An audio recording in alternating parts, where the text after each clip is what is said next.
looking to connect a region of over 600 cultural bridges between our lands.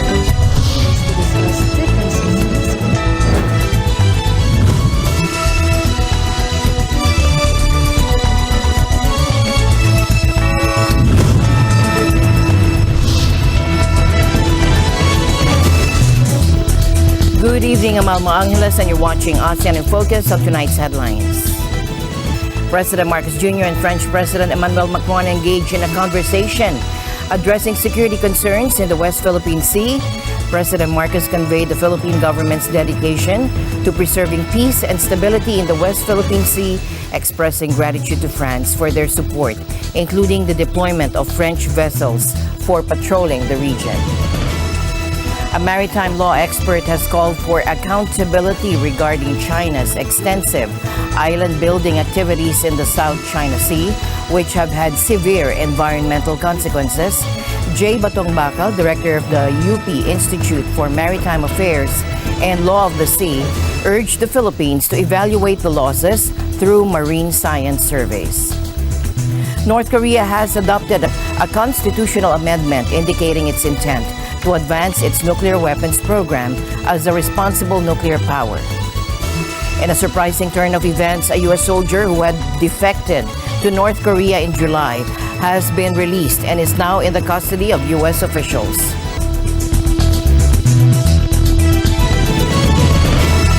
President Marcos Jr. and French President Emmanuel Macron discussed security issues in the West Philippine Sea during a phone call on Wednesday. President Marcos assured President Macron that the Philippine government is making every effort to maintain peace and stability in the West Philippine Sea. He also thanked France for its support, including the deployment of French vessels to patrol the area. Macron informed Marcos that a group of French ministers would visit Manila before the end of the year to strengthen bilateral ties and enhance cooperation. President Marcos said the visit could provide an opportunity to discuss the outcomes of the 10th Philippine-France Joint Economic Commission meeting held last June. A maritime law expert has called for accountability over China's massive islands building spree in the South China Sea, which has had a devastating impact on the marine environment. University of the Philippines Institute for Maritime Affairs and Law of the Sea, Director J. Batong Bakal said the Philippines should quantify and assess the losses through marine science surveys. He also proposed that the country start by documenting coral destruction in the area since 2012. I think it's now time to really bring that out into the open. First step we need to do, of course, is to create basically a kind of baseline, whatever available baseline we had as of around 2013, when we began noticing them, or rather 2012 when we began noticing them. And that's actually the reason why the Scarborough Shoal standoff began, when we tried to apprehend Chinese fishermen conducting these destructive fishing activities on Scarborough Shoal. We need to show that. We need to bring that up and show as well that the destruction continues. He also presented evidence indicating that the destruction had continued, with more than 500 hectares of Scarborough Shoal being damaged between 2012 and 2016. Batong Bakal also said the mere presence of maritime militia vessels has had a detrimental effect on coral reefs. The other reason for coral destruction, the other cause, is the maritime militia anchoring on pristine reefs. You do not anchor on coral reefs in massive numbers without causing some kind of destruction. The mere presence of your vessel can already destroy these sensitive reefs. The pollution that they produce while they're there for months on end will also affect the water quality, and corals are very sensitive to water quality. So there is a basis already to document activities, no, on these reefs, and then come up with some idea of the cost, no, especially for certain areas that are frequented by this. No? He also suggested that a fact-finding initiative could serve as a means to hold China accountable on the international stage. And then the next part will now be to come up with more detailed data to really not only to show yung, not only to attribute to the cause, but to also quantify and evaluate the losses. In the meantime, there are many fora within the international community to which we could take the problem, a whole range of options from mere fact-finding all the way to adversarial litigation. In one memo we wrote before, we identified at least 11 different ways of calling China to account for these activities, no, before international fora. And this all has to be part of a broad strategy, really, that precisely takes advantage of all these many different options, all of them calling China to account for its destruction of the coral reefs in the South China Sea. Now, to recall, China has warned the Philippines not to escalate tensions after the Philippine Coast Guard removed a floating barrier near a disputed reef. China allegedly placed the barriers to obstruct Filipino fishermen's access to the area.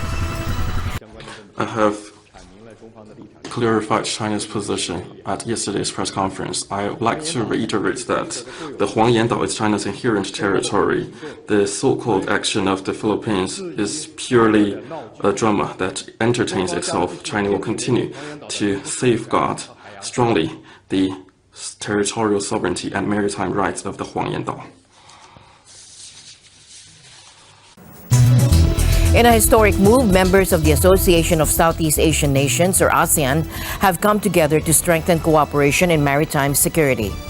Their first ever joint military exercise unfolded on the Indonesian islands in the South China Sea. Now, this region has been witnessing an increase in maritime activities by China, causing escalating tensions.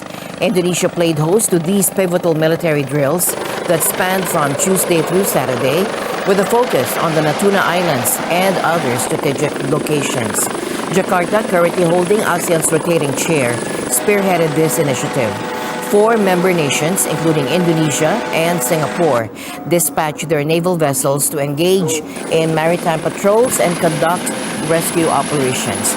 The exercise's final day simulated a large-scale disaster scenario on an island, reaffirming the participants' commitment to cooperation in delivering relief supplies using military aircraft. These joint maneuvers unfolded against the backdrop of escalating tensions with China over the South China Sea. Just last month, Beijing published a contentious new map asserting territorial claims over a vast portion of the South China Sea, including disputed waters. Now, this move triggered protests from several ASEAN members. In recent years, Chinese vessels have encroached into Indonesia's exclusive economic zones, raising concerns about sovereignty and regional stability. Indonesia's military chief, Yudo Margono, emphasized the strategic importance of this multinational gathering of naval vessels. Disaster relief. So in terms of disaster relief and medical assistance, this is a good exercise because we can start collaborating and also cooperate in terms of managing disasters in our region. So Malaysia and Indonesia is also not too far, and I'm sure that being in the same region and also in ASEAN is a good thing for us. And also, although he avoided mentioning any country by name, it was clear that he had China in mind. He also stressed that this cooperation would have a significant impact on regional stability. Some reports suggest that Indonesia initially intended to conduct a joint exercise closer to its own exclusive economic zones, but decided to relocate the operation. This decision was driven by the desire to prevent excessive provocation of China, ASEAN's largest trading partner. The Department of Foreign Affairs has revealed that it will require a substantial 2-year preparation period to host the ASEAN Summit in 2026.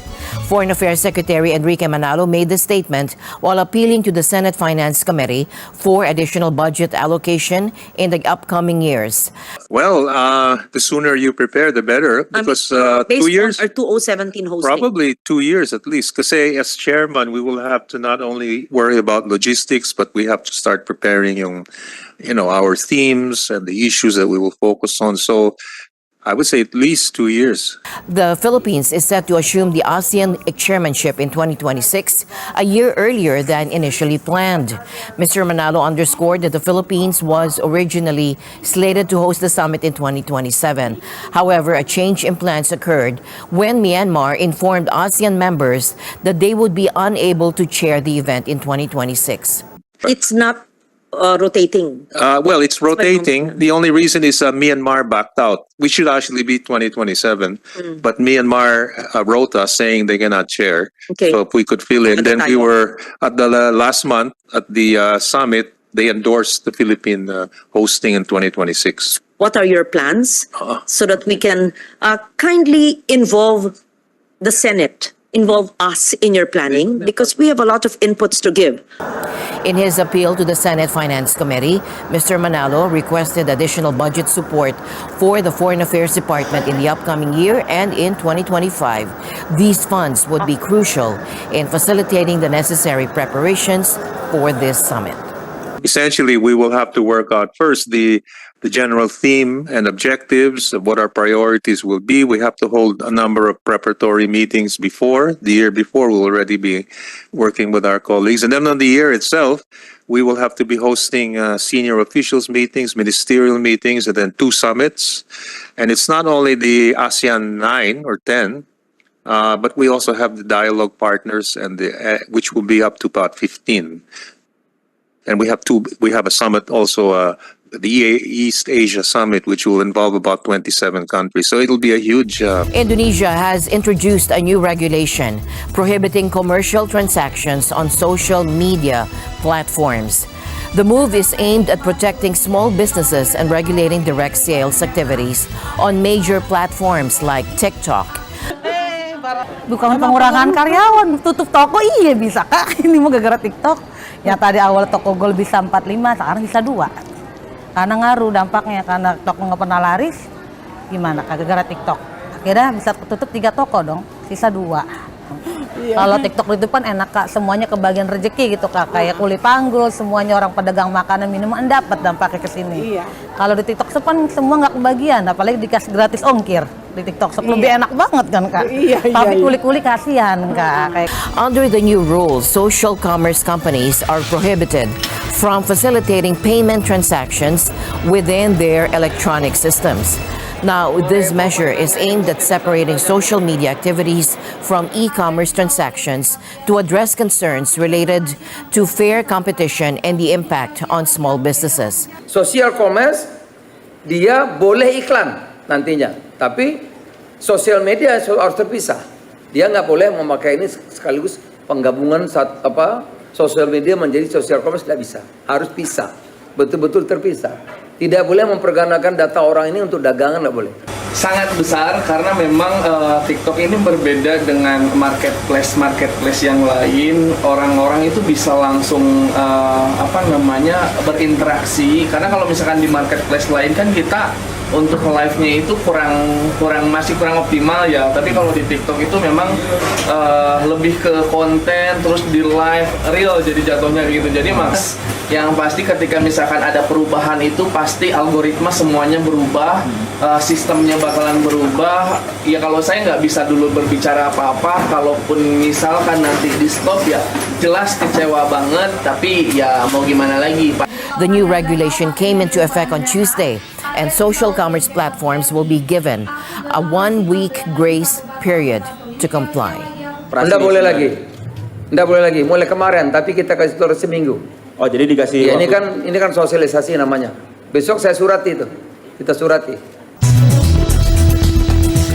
A stark warning from United Nations Chief Antonio Guterres, who has raised the alarm about the escalating nuclear risk and the potential for a humanitarian catastrophe of epic proportions. The real only way to prevent the use of nuclear weapons is to eliminate them. Any use of nuclear weapon, anytime, anywhere, and in any context, would unleash a humanitarian catastrophe of epic proportions. And this is not hyperbole. This is the timeless message of the Ibakusha, the survivors of Hiroshima and Nagasaki. The UN chief expressed deep concern over the geopolitical mistrust and competition that has pushed nuclear risk to levels reminiscent of the Cold War era. Nuclear sabers are again being rattled. This is madness. We must reverse course. Mr. Gutierrez highlighted the evolving nuclear landscape where armed nations are not only modernizing but also expanding their nuclear arsenals. First, nuclear weapon states must lead the way. I call on them to meet their disarmament obligations and commit to never use nuclear weapons under any circumstances.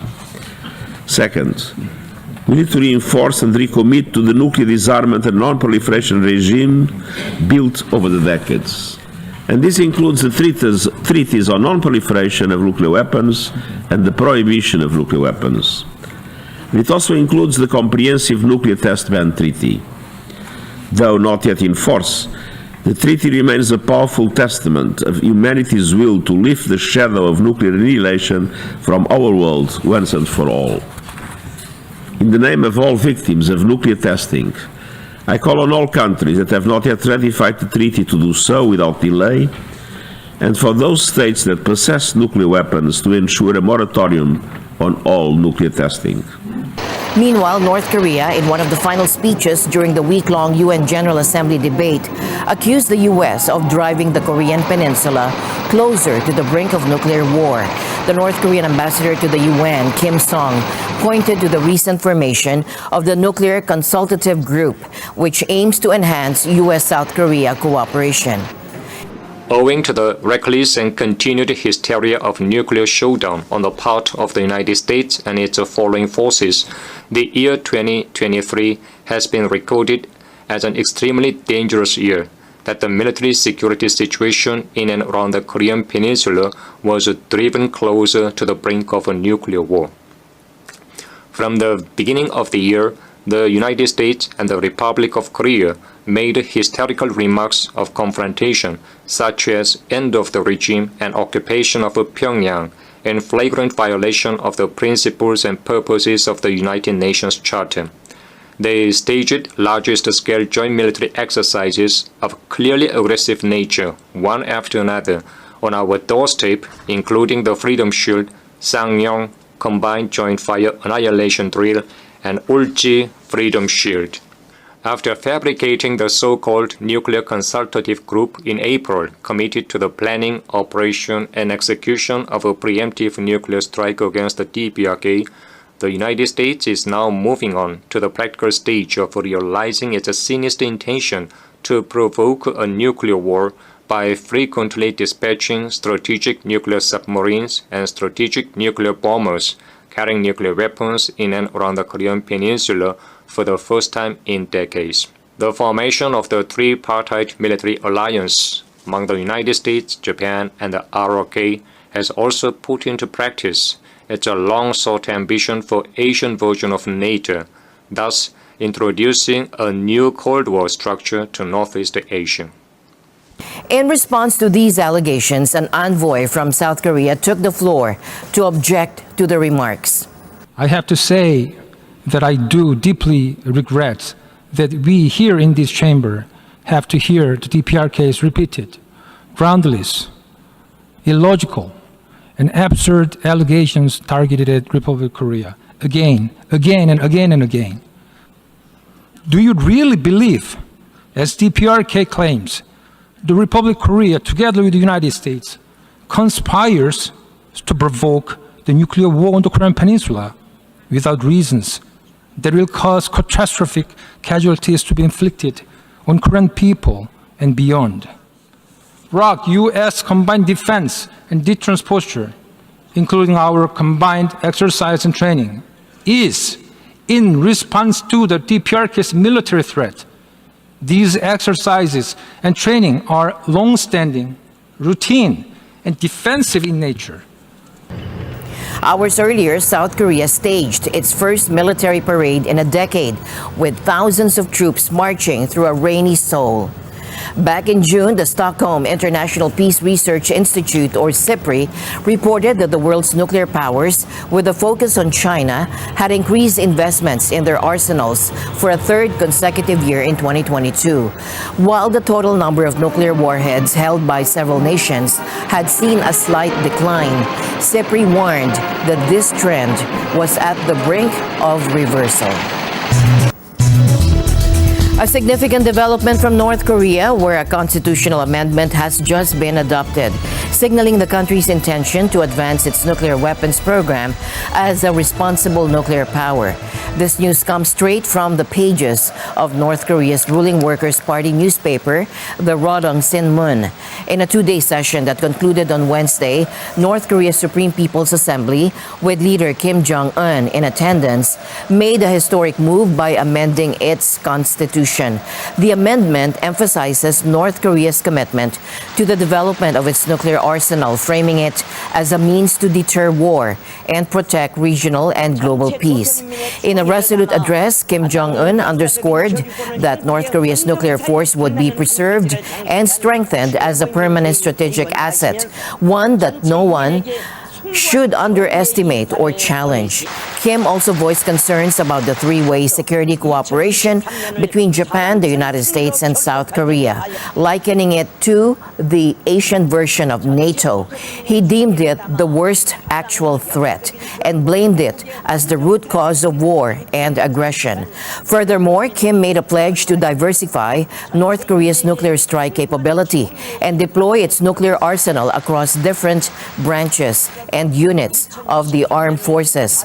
North Korea declared itself a nuclear power in its constitution back in 2012. And last September, the Supreme People's Assembly adopted a law outlining conditions for the use of nuclear weapons, including the possibility of preemptive use. In a surprising turn of events, a U.S. soldier who had fled to North Korea back in July has been released and is now under the custody of U.S. officials. Private Travis King, who was stationed in North Korea, crossed the border into North Korea after participating in a civilian tour of the joint security area at the demilitarized zone that separates the two Koreas. Private Travis King, previously stationed in South Korea, made headlines when he made a daring escape across the border into North Korea. He had a troubled history, having served time in a South Korean prison for assault, and was supposed to return to the U.S. to face further disciplinary action. Now on Wednesday, North Korean authorities revealed that King fled because he felt that the treatment he received from the U.S. Army was inhuman, which left him disillusioned. North Korea had found him guilty of illegally intruding. U.S. officials, including those from the Biden administration, confirmed that King is currently in good spirits and good health.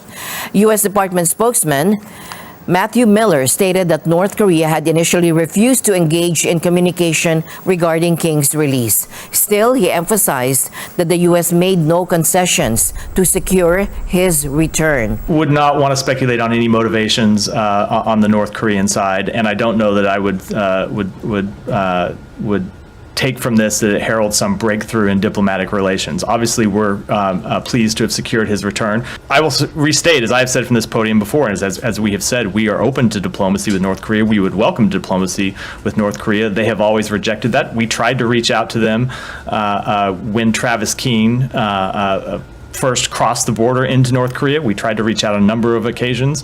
They rejected our direct approaches and ended up talking to Sweden. And Sweden talked to us and helped negotiate this transfer, but I would not see this as the sign of some breakthrough. I think it's a one-off with them being willing to return this private. Now, despite King's release, the Defense Department now faces the task of determining what will happen to him next as they consider the implications of his actions and the circumstances surrounding his return. The Soyuz MS-23 capsule carrying the crew of the International Space Station, consisting of Russian cosmonauts Sergei Prokopyev and Dmitry Petelin, as well as NASA astronaut Frank Rubio, safely touched down in Kazakhstan today. Now, this marked the conclusion of a record-breaking mission that lasted more than a year. Originally, the mission was planned to last only 6 months when the 3 astronauts traveled to the ISS on a Russian Soyuz spacecraft last year. However, their Soyuz experienced a leak, prompting Moscow to dispatch another rocket without a crew to retrieve them. Over the course of the next year, Prokopyev and Petelin and Rubio resided on the ISS, which served as an unusual platform for cooperation between the U.S. and Russia, despite ongoing tensions between the two nations due to the conflict in Ukraine. Prokopyev and Petelin set a record for the longest single flight within the ISS program, and Rubio established a new record for the longest duration a U.S. astronaut has ever spent in microgravity. Additionally, Rubio became the first American of Salvadoran origin to travel to low Earth orbit, marking several significant milestones during his mission. We've been really busy this past year. Some of my favorite science, obviously, as a doctor, is the biological sciences. We've done some plant experiments, grew the first tomatoes in space. We've done some genetic studies on plants, which I'm really looking forward to seeing how that turns out, because it's looking at, hey, the adaptations that plants develop in space, are they able to pass that on to subsequent generations? And so I think that'll be pretty cool science. We did the first 3D printing of human tissue up here in the biofabrication facility. And that was pretty cool to both run and see. And then the material science was also pretty special, doing some of the fiber optics development that we did up here, the electromagnetic levitation facility, the combustion chamber. I've been the one thing that you do get to do as the more time you spend up here is you get to have hands-on just about every part of the station. And so I count myself pretty blessed that almost every single experiment we've had up here I've been able to take a part in. Following their safe return, Rubio, who is a father of 4 children, is expected now to commence his journey back from the Soyuz spacecraft's landing site near the town of Jegisgan in Kazakhstan. His itinerary will include a flight to Karaganda, situated approximately 330 miles northeast of Jegisgan, before heading to Houston. As my usual habit, I'd like to end the day on a positive note. Let's encourage and build each other up so that no one is left behind. And that's it for tonight's broadcast. I'm Alma Angeles. Stay in the news because we live in extraordinary times. Good night.